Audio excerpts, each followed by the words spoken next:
നമസ്കാരം. ബഹുമാനപ്പെട്ട വിജേഷച്ചൻ, ബഹുമാനപ്പെട്ട അച്ഛന്മാരെ, പ്രിയ സഹോദരങ്ങളെ, കേരളത്തിൽ അടുത്ത കാലത്തുണ്ടായ വലിയ വെള്ളപ്പൊക്കവും അതിൻ്റെ കെടുതികളും അതോടനുബന്ധിച്ച ചില ചിന്തകളും എന്നോടുള്ള ബന്ധത്തിൽ പങ്കുവയ്ക്കാനാണ് ഞാൻ ആഗ്രഹിക്കുന്നത്. നമുക്കൊരു വിശ്വാസത്തിൻ്റെ അടിത്തറയുണ്ട്. ഈ കാണുന്ന സകലതും ദൈവസൃഷ്ടിയാണ് എന്നതാണ് ആ വിശ്വാസം. അതിൽ തന്നെ മനുഷ്യൻ ഒരു പ്രത്യേക സൃഷ്ടിയാണ്. മനുഷ്യന് അവകാശങ്ങളെക്കാൾ കൂടുതൽ ഉത്തരവാദിത്വങ്ങളുണ്ട് എന്നാണ് പഴയ നിയമവും പുതിയ നിയമവും നമ്മെ ഓർമ്മപ്പെടുത്തുന്നത്.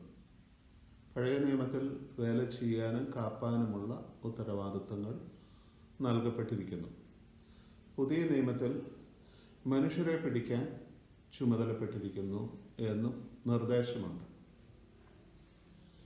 ഈ ഉത്തരവാദിത്വ നിർവഹണത്തിനുള്ള കൂട്ടായ്മയാണ് സഭ എന്ന് ഞാൻ കരുതുന്നുണ്ട്.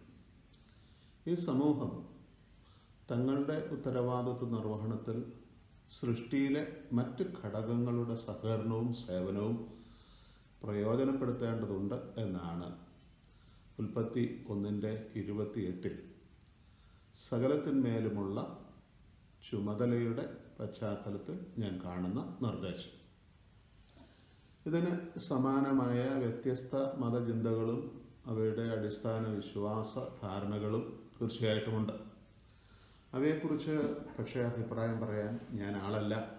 എങ്കിലും പൊതുവായി മതം എന്നതുകൊണ്ട് ഇത് തന്നെയാണ് ഉദ്ദേശിക്കുന്നത് എന്നാണ് എൻ്റെ കണക്കുകൂട്ടൽ. അതുകൊണ്ട് തന്നെ ഈ വെള്ളപ്പൊക്കത്തോടനുബന്ധിച്ച് അതിൻ്റെ കെടുതിയുടെ പശ്ചാത്തലത്തിൽ കാലികമായ ഒരു വിഷയമായിട്ട് ഞാൻ ഈ വിഷയം അവതരിപ്പിക്കുകയാണ്. നമ്മുടെ നാടിനെ അലട്ടിയ പ്രളയ ദുരിതം, ഇതിന് പ്രധാനമായും ഉൽപ്പത്തി പുസ്തകത്തിലെ 2 വേദഭാഗങ്ങളാണ് ഞാൻ പരാമർശിക്കാനായി ഉദ്ദേശിക്കുന്നത്. ഒന്നാമത് ഉൽപ്പത്തി 2:15 തോട്ടത്തിൽ വേല ചെയ്യാനും അതിനെ കാപ്പാനും എന്നതും, 3:17 കാണുന്ന നിന്റെ നിമിത്തം ഭൂമി ശപിക്കപ്പെട്ടിരിക്കുന്നു എന്ന് കാണുന്നതും. ഇവിടെ ശ്രദ്ധേയമായ 2 വേദഭാഗങ്ങളാണ്. ഞാൻ വാർത്താമാധ്യമങ്ങൾ ശ്രദ്ധയോടെ പിന്തുടരുന്ന ഒരാളാണ്. പെയ്തിറങ്ങിയതും തുറന്ന് ഒഴുക്കി വിട്ടതുമായ വെള്ളത്തിൻ്റെ കെടുതികൾ ശമിക്കുന്നതിന് മുൻപേ തന്നെ ആരാണ് ഇതിൻ്റെ ഉത്തരവാദി എന്ന അന്വേഷണം ആരംഭിച്ചു. രാഷ്ട്രീയ പാർട്ടികളും ഉദ്യോഗസ്ഥരും പരസ്പരം പഴിചാരുന്നത് ഞാൻ കാണുകയും കേൾക്കുകയും ചെയ്യുന്നു. പക്ഷേ എന്നെ തന്നെ കുറ്റപ്പെടുത്താനാണ് ഞാൻ ആഗ്രഹിക്കുന്നത്. 2 കാരണങ്ങളുണ്ട് എൻ്റെ മുമ്പിൽ. ഒന്നാമത്, മേൽപ്പറഞ്ഞ 2 വേദഭാഗങ്ങളും ഞാൻ വേണ്ടുവണ്ണം ശ്രദ്ധിച്ചിട്ടില്ല. രണ്ടാമത്, മനുഷ്യരെ പിടിക്കാൻ ഏൽപ്പിക്കപ്പെട്ട ഞാൻ അത് നിർവഹിച്ചില്ല. ഞാൻ കാണുന്നത് മനുഷ്യനായ ഞാൻ മൂലം ശപിക്കപ്പെട്ട ഭൂമിയെയും അതിൻ്റെ വഴിതെറ്റിയ വ്യവസ്ഥയെയുമാണ്. ഞാനൊരു ക്രൈസ്തവനാണ്, അതിൽ തന്നെ കുറച്ച് മുന്തിയ ക്രിസ്ത്യാനിയാണ് എന്ന ഒരു അഹന്തയും അഭിമാനവും ഒക്കെ എനിക്കുണ്ട്. എന്നെ കാണുന്ന ഏതൊരാളും തുടക്കത്തിൽ ഒരല്പം ആശങ്കപ്പെടുമെങ്കിലും അവസാനം കഴുത്തിൽ തൂങ്ങിക്കിടക്കുന്ന കുരിശ് കാണുമ്പോൾ സ്വാഭാവികമായും ക്രിസ്ത്യാനിയാണ് എന്ന ബോധ്യം ഉണ്ടാകാൻ സാധ്യതയുണ്ട്.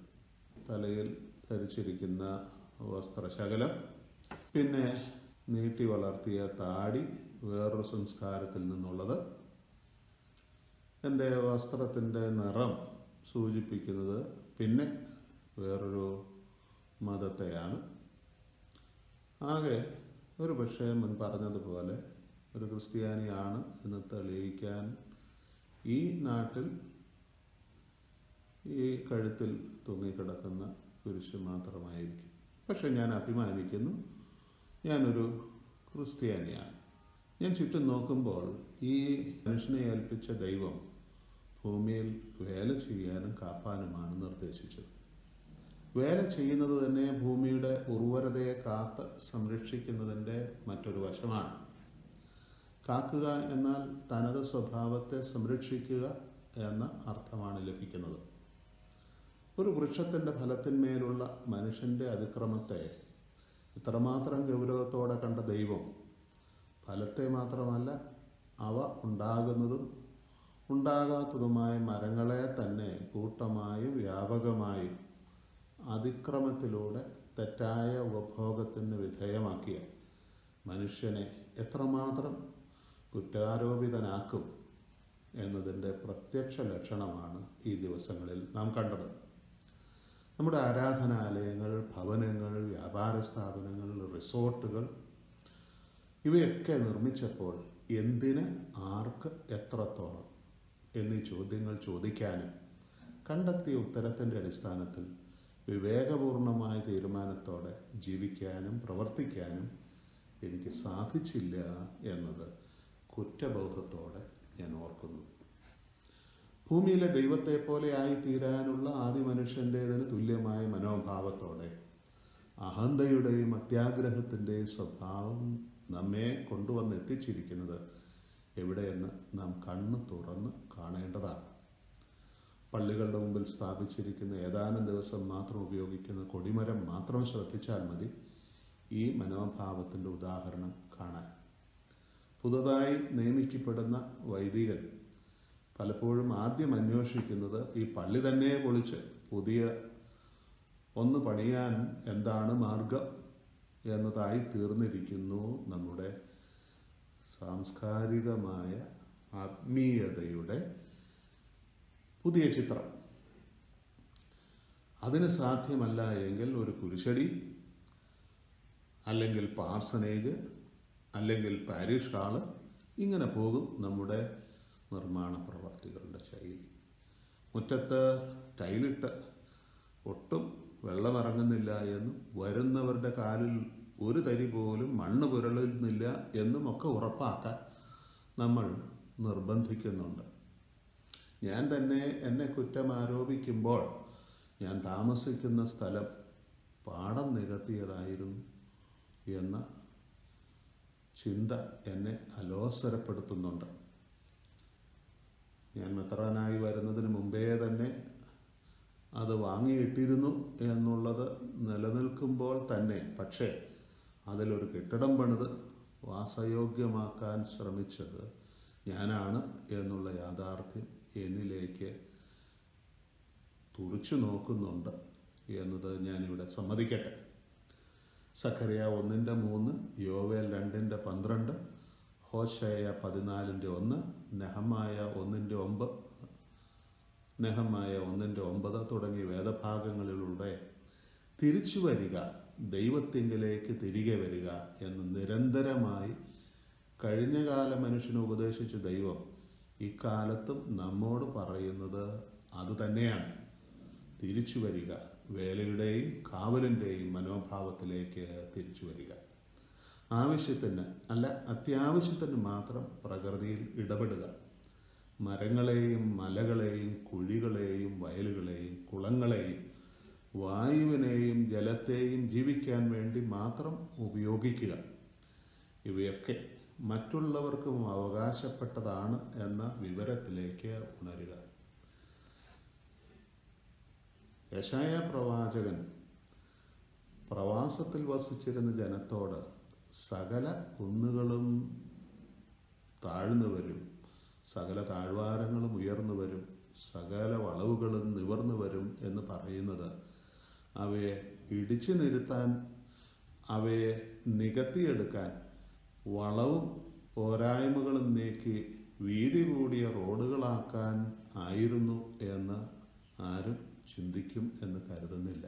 പ്രതിബന്ധങ്ങളെ നേരിട്ട് കുന്നിൻ്റെ മുകളിൽ കയറി നിന്നാൽ പിന്നെ കുന്നില്ല എന്നും താഴ്വാരത്തിൽ എത്തിച്ചേരുന്ന മനുഷ്യന് പിന്നെ താഴ്വാരമെന്നത് ഇല്ല എന്നും എത്ര ഇടുങ്ങിയതും വളഞ്ഞതുമായിരുന്നാലും താണ്ടാൻ വേണ്ടി ശ്രമിക്കുന്ന ഒരാൾക്ക് അവയൊന്നും പിന്നീട് വളവും പ്രയാസവുമാവില്ല എന്നും മാത്രമേ പ്രവാചകൻ ഉദ്ദേശിച്ചിട്ടുള്ളൂ.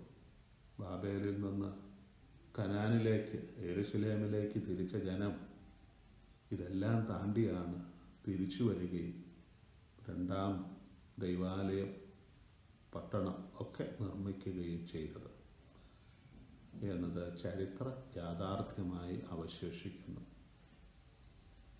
മധ്യകാല യുഗത്തിലെ യൂറോപ്പിലെയും അമേരിക്കയിലെയും ധാരാളിത്വത്തിൻ്റെ പ്രതീകങ്ങളായ ദൈവാലയങ്ങളുടെ ഇന്നത്തെ അവസ്ഥ എന്ത് എന്ന് നമ്മെ ചിന്തിപ്പിക്കുന്നവരും വിവേകമുള്ളവരും ആക്കി തീർക്കേണ്ടതാണ്.